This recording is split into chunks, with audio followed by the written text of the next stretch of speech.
Get ready. The DE Talk podcast starts now. Insightful conversations and dialogue helping you put the human factor back in HR. What comes next after you file your annual affirmative action plan? In this episode, I sat down with experts from OutSolve as they shared practical guidance on the most important actions to take and the importance of compliance as a year-round focus, not just a one-time and done activity. Diversity, equity, inclusion, and belonging continues to lead HR conversations and forward-focused strategies. But one often overlooked starting point for growth and improvement is your annual affirmative action plan, which can illustrate where you're excelling as an organization and where improvement is needed. Today I have the pleasure of welcoming two experts on the topic of affirmative action planning, Chris Lindholm and Desiree Throckmorton from OutSolve. Welcome, Chris and Desiree. It was absolutely wonderful having you two and the OutSolve team join us at DeemCon 23 in April. I really apologize. I had barely any time to chat running back and forth as the MC, but I hope you had a great experience. So tell me about that first time that you were at DeemCon. Tell me about your experience. I would say that I really enjoyed the size of the conference, and the location was fantastic.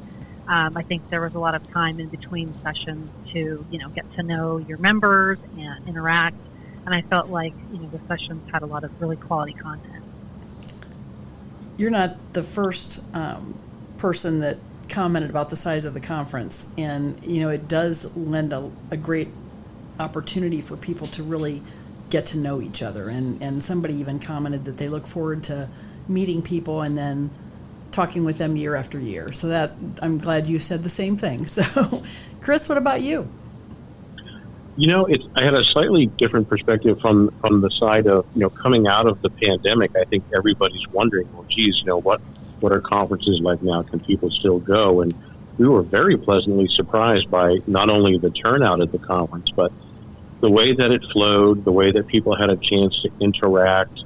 And it felt very casual and lively at the same time. And everyone on the OutSolve team said, this is how you do it. So pure and simple. We really enjoyed it. Oh, that's great news. That really makes me happy to hear that.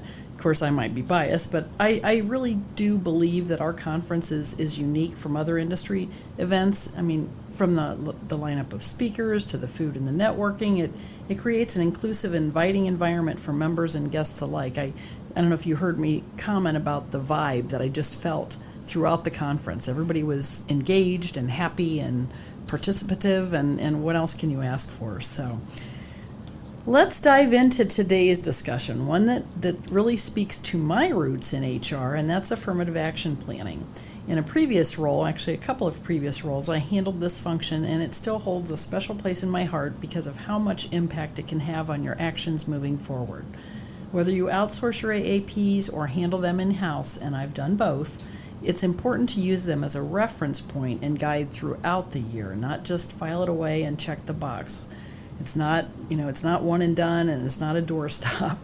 So we're going to be talking about what to do after you complete your affirmative action plan. We're going to focus on investigating areas of adverse impact, assessing differences uncovered during pay equity analyses, developing outreach strategy with goals established for minorities, females, and with the benchmark for hiring for veterans and the utilization goal for individuals with disabilities, evaluating outreach activities for effectiveness, and ensuring training of all stakeholders. So I am going to let you guys just do a lot of talking. I'll switch you from topic to topic, but let's first see how you narrowed these topics down, or these 5 items, as things you'd like to discuss. Chris? You want to kick us off? Well, that's a lot to discuss, but I think I'll start at a somewhat high level, and I'll let Desiree kind of get down into the trenches, because we support a high volume of affirmative action planning. But I'm on sort of the business development side of the house. I'm one of the people who interacts with contractors who are newer to this space on a weekly basis, including people who are moving from different organizations, things of that nature. And I always tell them, I quote them something that a consultant told me years ago, that, Candy, and I'm sure you hear those quotes, these things that stick with you. Mm-hmm. And I tell, because they talk about, affirmative action. Oh, it's a compliant endeavor. It's checking a box. I'm like, hold on a moment. Think of it in a slightly different way. Affirmative action planning is an opportunity to audit and evaluate your hiring and retention practices, and it's a big one. There's so much record keeping built around that, especially speaking to the folks on the talent acquisition side, as you were doing the record keeping of bringing people aboard in the organization and dispositioning them and creating requisitions and managing evergreen processes, things of that nature, all of that information, the more transparent it is, the better you have the ability to see the strengths and weaknesses in your processes. And the less transparent and automated that it is, or rigorously, managed by those involved in hiring, the harder it is to defend your processes or even know if they're functioning well. So as a result of that on the back end, we're doing those advanced analyses looking for things that could create an environment where, a pay allegation or a hiring allegation of discrimination could be made. And we're always working so hard to try to get the data in order. So having said that, I would turn to Desiree and say, hey, Desiree, what about all those things that you're working with directly with those contractors to try to manage it on the back end of that? Yeah, before you get started, I just wanted to comment because, Chris, you made a very important point. And one thing that I've started doing is calling affirmative action plans a strategic plan. Because, we all develop strategic plans for the coming year, and it doesn't really matter what the dates of your plan are, but, you have to make adjustments throughout the year to your processes if your strategies aren't being met. And that's very much like an affirmative action plan. You agree, Desiree? Absolutely. I would consider it a diagnostic tool. And so if you're, getting a diagnosis and doing nothing about it, well, that's a problem. So I would say for sure it is going to give an organization a lot of information on next steps of, the 5 items that you talked about. There's more to be done. And I think, to what Chris was saying earlier, is that it's all driven by the data collected and maintained by federal contractors, which folks that have to manage the affirmative action plan are just subject to the record keeping of hiring managers, of recruiters, of various people in HR. So it's hard to get to the point where you have, solid data to then work toward, advancing in the topics of discussion today. Exactly. So I'll tell you what, let's discuss the first item. What do you recommend with the investigation of adverse impact? I'll start that one. The adverse impact analysis is so important because it is showing where you have potential disparities that impact a given race or gender through your hiring process, your promotion process, your termination process. But as I mentioned, that's all data driven. So once the data tracking has been solidified and cleaned and showing you, truly what's happening in terms of who's applying, who's being hired, who's promoting.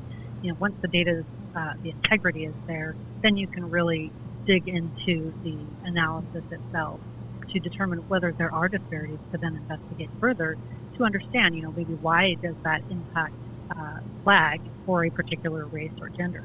But it is so reliant upon having clean data to allow you to make any conclusions in terms of where to investigate. Exactly. And the clean data is the hardest part. Chris, did you have anything you wanted to add? I know you know that, Desiree. Yeah. Well, in just trying to keep it super brief so we can, keep on moving in that, when I talk to contractors, I try to give them this big picture saying, in the initial affirmative action plan, you're probably looking at, by job group, just overall hires versus applicants. You're just comparing those pools. But people need to realize that that's the beginning, that's not the end. Your ability to go into the different stages of the selection process and look for adverse impact in phone screening, in interviewing, and in hiring tests is critical. And I talk to so many organizations and I start to go into that depth of that topic. And honestly, I get, a deer in the headlights type of look. So it just tells me that I think we still have a long way to go. Oh, you're exactly right. And you do your adverse impact on the neutral and specific, situations like testing, which you mentioned, or whatever. But then you get into a more detailed disparity analyses or class type discrimination, which creates another opportunity for looking at your data in a deeper dive situation. So it's not one and done. It's very, very intensive. Agreed? Mm-hmm. Yeah. Always. Okay, let's talk about item 2, assessing differences uncovered during the ever-present pay equity audits or pay equity analyses. What are your recommendations? Desiree, are you going to start? Yeah, I'll go ahead. So, I mean, this is such an emerging topic and issue and focus for organizations. I mean, I think it's been a very important topic for many, many years, and it will continue to be. But essentially, it's an art form, really, to determine, first of all, how do you compare your employees, to conduct an analysis to determine whether you have pay equity. I mean, it's a big question. It's not easy to answer, and it takes a lot of time and resources.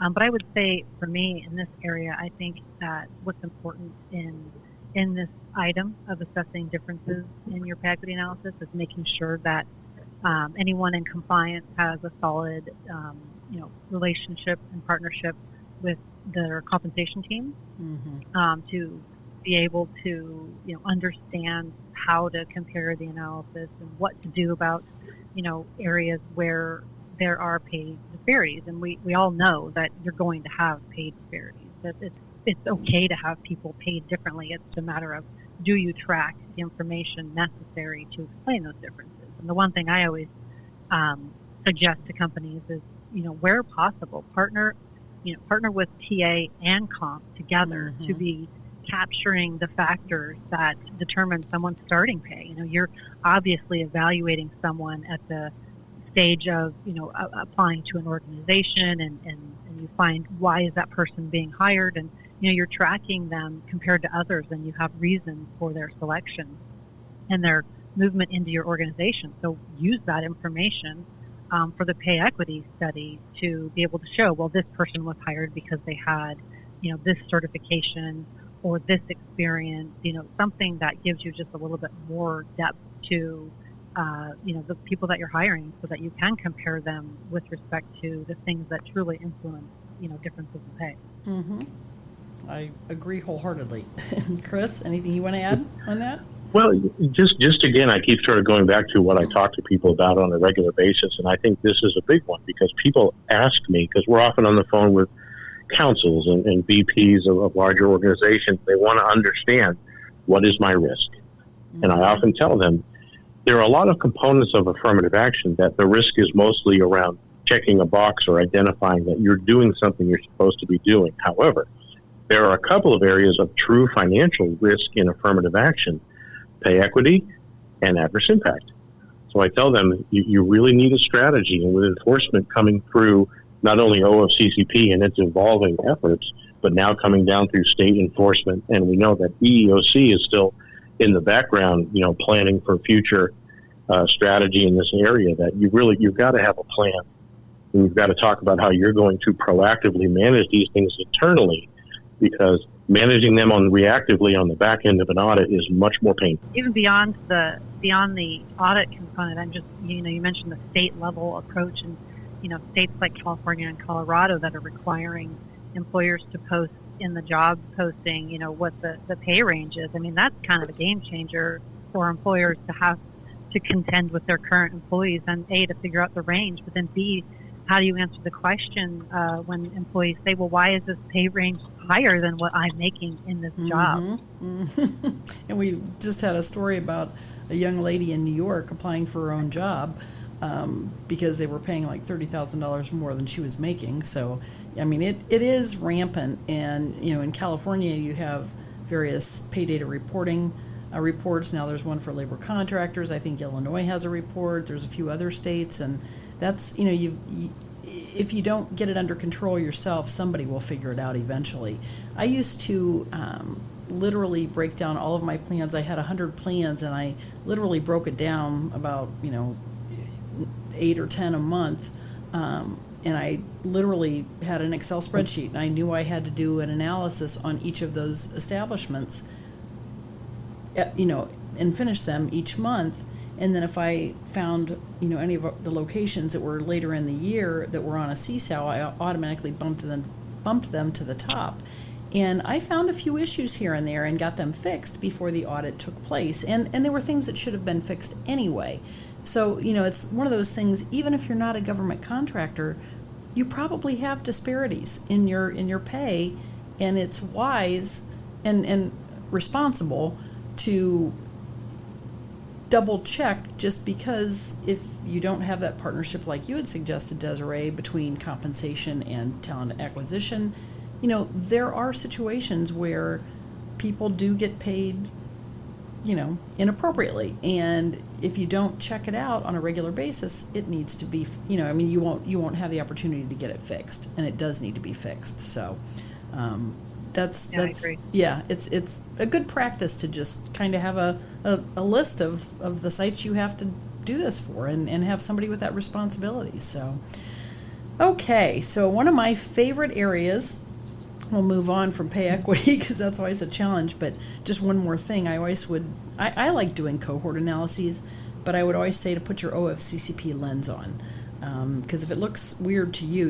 it's going to look weird to the OFCCP. So that's just my kind of thought process on that. But my favorite item is outreach, and it's still good faith efforts for minorities and females, but Deborah Carr, the prior Director of Enforcement, when the updated VEVRA and Section 503 regs came out in March of 2014, said you should just get the term good faith efforts out of your vocabulary. So I believe it's important to exercise outreach strategies for females, minorities, veterans, and people with disabilities. What do you think? Okay, where are we starting? Yeah. Des, you're up. Okay. I think it's fundamental to the mission, essentially. I mean, that's just where this all resides in is, what are you doing to attract qualified, women, minorities, individuals with disabilities? And, if the answer is nothing, then clearly you're falling short of the expectations. Mm-hmm. And I know that organizations are really challenged by this particular element. And I don't understand DE that. is such a... Yeah, I agree. Yeah, and I think they also struggle very much with the next topic, and I know I'm jumping ahead, but evaluating their outreach. And mm-hmm. I think that talent acquisition is your partner in this, because they're often the ones that are doing the efforts, making those efforts to find those partnerships that are truly going to find candidates that you can work with. And one of the things I always tell clients is about your product that you have. I think it's part of Recruit Rooster, where you can translate some veterans language into mm-hmm. Civilian language to help you understand what do the terms equate to when you compare certain job qualifications and skills between vet nomenclature and the civilian industry. And I think that's such an important thing, because if you're not speaking the same language, how are you going to know when someone's truly a qualified candidate? And I think that's a bit of a barrier that a lot of companies don't realize, that they actually have to put effort into having recruiters that specialize in that, or having tools to allow them to make those translations. But I do think this is an area a lot of people struggle with.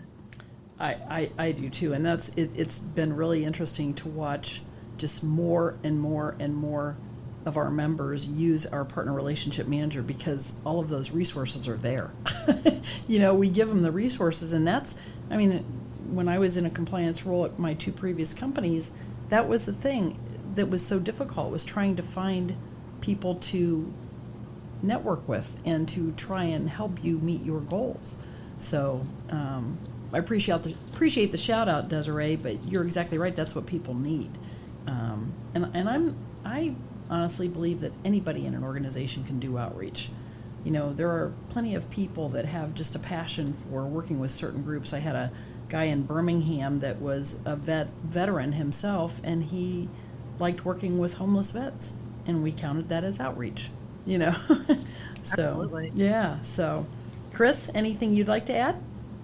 Well, just two minor points, because again, I talk to a lot of people on the front end of this, and I always tell them, and they always agree, and I don't know if they follow our advice, but I say honestly, no matter where you are in the country, around you are associations and groups that you can connect with and make friends with people who are advocates Exactly. for these different sort of underprivileged groups or underutilized groups. And it's just not that hard to make a real personal connection there to do more than just, saying, oh, I got my job posted, I'm good. Try a little harder. And I'll conclude my point saying people need to pay attention to and remember to the fact that, the regulations and the itemized listing requirements in an audit have changed to very specifically include saying we want to see your evaluation of your outreach and how you are adapting to those areas where you're not getting results. And I think people still have not adapted to that requirement and expectation. Well, you're exactly right. And to that point, the next topic I was going to bring up is something that we talk to members about a lot, and our member engagement reps do, and our partner relationship manager also has this built in where the member can go in and determine whether their outreach has been effective or not. But that's the outreach effectiveness assessment. What is your take on that, and how you determine? I'll just start off. I, from day one, have said that you should review your outreach quarterly, even though the requirement is only annually. What do you guys think about that? I'll go first. I agree with that, Candy, because it's such a manual process. There's not really an easy way to automate it. I mean, I know that when I was working for a large federal contractor, it was a challenge to connect what were those efforts to what were the actual outcomes. For example, we would try to use the source that someone would indicate when they applied for the job, and then try to track it that way. But that's dependent on the applicant dropping down the source that you want them to select, and that's sometimes an optional field, and Internet. So to be able to Internet. connect, yeah, exactly, yeah, exactly.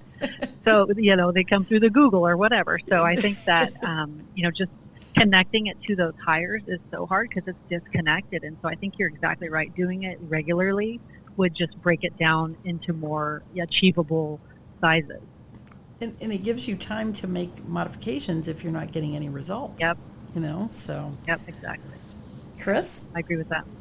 Well, I'll just conclude very much agreeing with your statement. And bottom line, that source tracking is a big deal. But if you try to do something like that on an annual basis, the memory or the people involved is just not going to be very clean. So on at least a quarterly basis, and then bare bones semi-annual, sit down with the people who are actually bringing people aboard and they're hiring them, and talk to them about, hey, where are we getting good candidates? What are some of our efforts that are actually working? Because if you're just throwing things out there and you don't know if you're getting a result associated with it, then you're not doing yourselves any favor in the ROI department. Exactly. Yeah, I have a client right now who's under audit, and this is the sticking point where the OFCCP does not feel satisfied with the outreach effort, as well as the turnaround of what the effectiveness is. So it's definitely a sticking point that OFCCP is looking at. Oh, they've gotten more and more aggressive with outreach, and every time I've talked to people, I had a real fight at my last employer, and it was so cool one day when they invited me on, the HR business partners invited me on to a conference call with their vice president, and they were just kind of sharing their experiences doing outreach.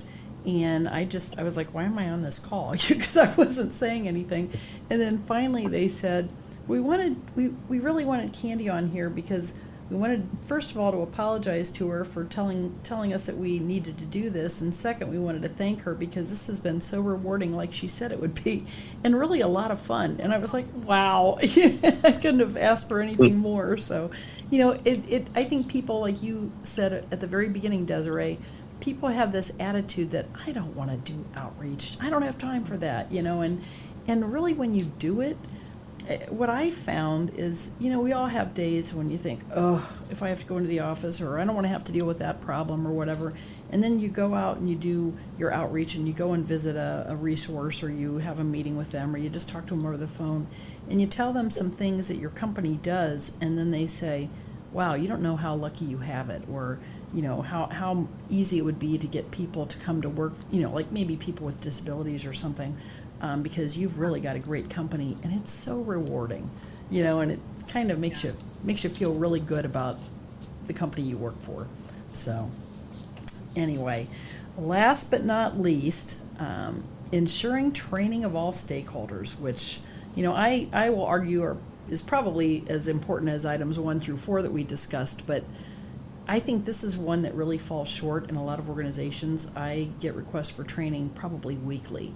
Do you do some training for your clients as well?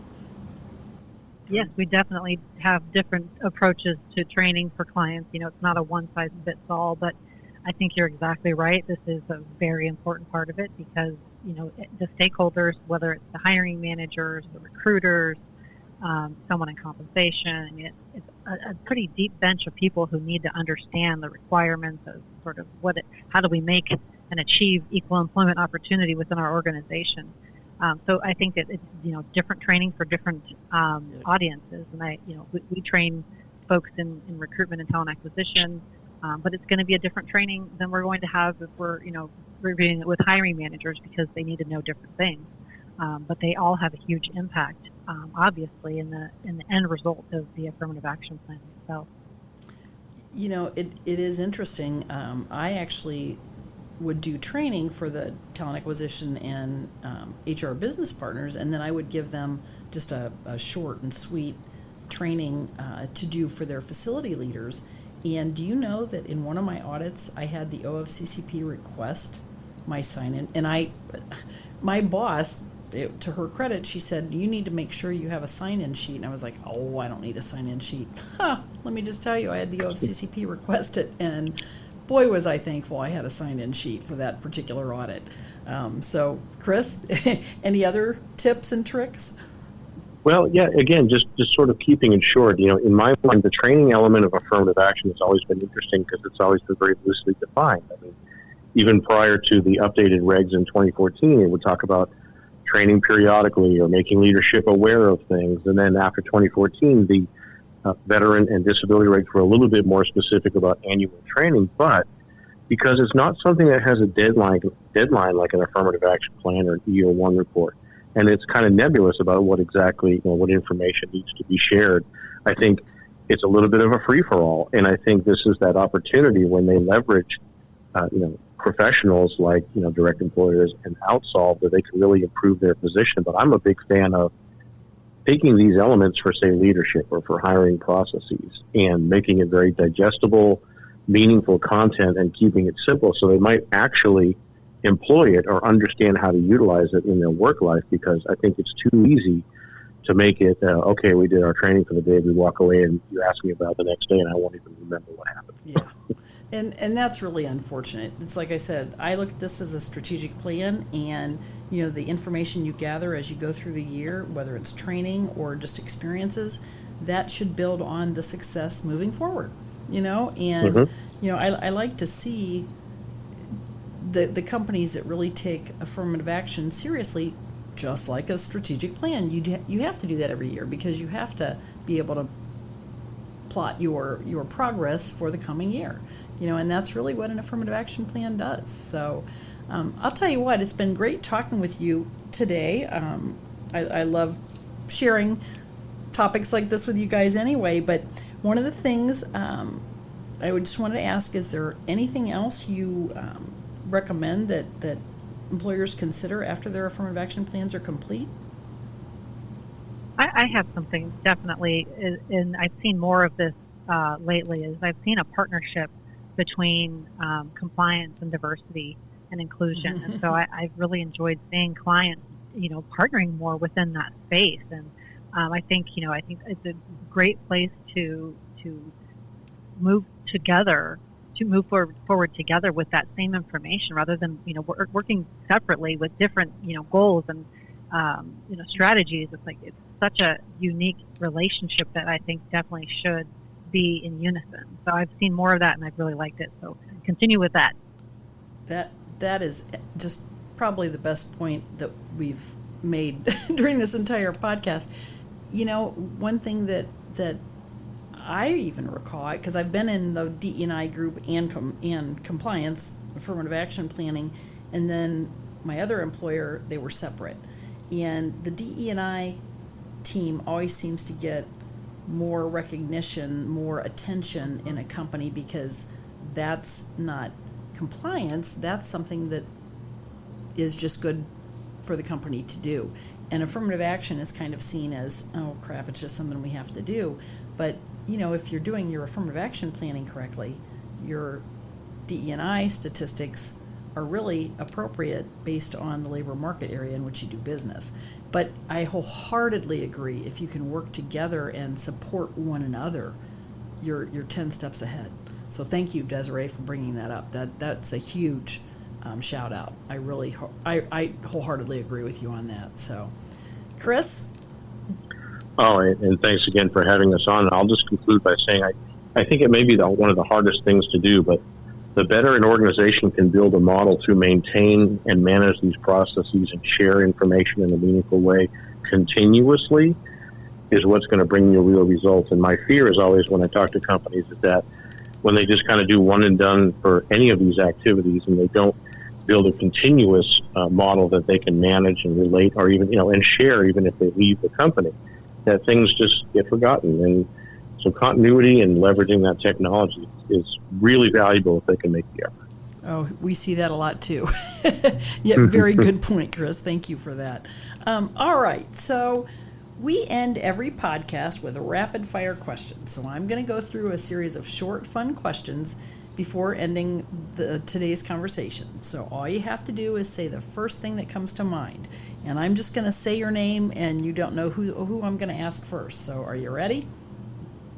Yeah. Desiree, you ready? Yep. Okay. Early bird or night owl? Desiree, what are you? I'm an early bird. Chris? Night owl. Okay. All right. Phone call or text person? Chris? Text all the way. Okay. Desiree? Phone call. Good. All right.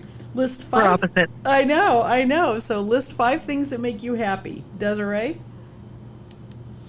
I would say my family, my dog, kindness, exploring new places, and tennis. Tennis. Oh, that's interesting. I could agree, family and dog and and all of that. I probably would have added chocolate and wine, but that's okay. Oh, yes. Chris, what about you? Oh, yeah. Dinner out with my wife. May in Sacramento on a beautiful Sunday afternoon. And traveling, and I don't remember how many that is, but go ahead and throw in my dog and family, and we're good. It's funny how dogs and family and kids are always up there, which as they should be, but nobody ever forgets their dogs, right? Okay, so OutSolve has great tech, we know that, but what is your favorite technology or device that you use in your free time? I would say my KitchenAid mixer for baking cookies. Oh gosh. Okay, now I am getting hungry, so it's after lunchtime here on the East Coast. So, Chris, what about you? Oh, I'm so ashamed to admit because I'm an ADD person with my iPad playing fantasy sports and texting everybody under the sun. Well, that's not bad. I thought you were going to say you're a BlackBerry or something like that. No. Although, just for the record, BlackBerry is one of our members, and I still love a BlackBerry. So, just for the record, I just want to throw it out there. I love my BlackBerry. So, okay, last but not least, if you could completely shift gears in your career, what would your dream job be? Chris? Oh, heck, I'd be pitching in the Major League Baseball team and heading to the Hall of Fame, but that's all I got. That's a pretty good dream. Desiree, what about you? Definitely a tennis pro. So I didn't even know you played tennis. So, all right. Yeah, I love it. Okay, well, Jamie Costello, our head of marketing, used to play tennis as well. So. Oh, I didn't know that. Yeah, so it's fun things you find out without even trying. So that's awesome. All right. Well, thank you, Chris and Desiree, for joining us as our guests today. You've hit so many points home today, and I genuinely value our partnership with OutSolve and respect your approach to affirmative action and compliance. So if our listeners want to get in touch with you or have additional questions, what's the best way to reach you? Chris? Oh, and just email clindholm@outsolve.com. And that's LINDHOLM. Lindholm. Exactly right. Yep. Okay, and Desiree, what about you? Same for me. Email's best. D Throckmorton, which is THROCKMORTON @outsolve.com. Sorry, thank you, Desiree, and sorry to our listeners that we don't have like Sue Smith and John Brown. I know, exactly. Anyway, all right, thanks, folks. Again, this is a lot of fun talking with you today, and I'm sure our listeners will enjoy our conversation as well. So thanks again. Thanks, Have a Candy. great week.